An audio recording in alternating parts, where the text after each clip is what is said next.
வாழ்ந்திட வைப்பதும் தாழ்ந்திட வைப்பதும் சனி பகவானின் செயல் அல்லவா? அந்த கணபதி கரத்தை கண்டவர் தமக்கு சனியின் பார்வை நலமல்லவா?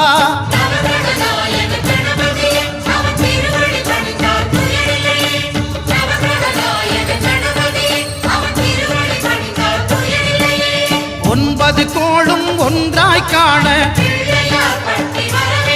அங்கு கற்பகம் என்னும் கடவுளின் மெய்யில்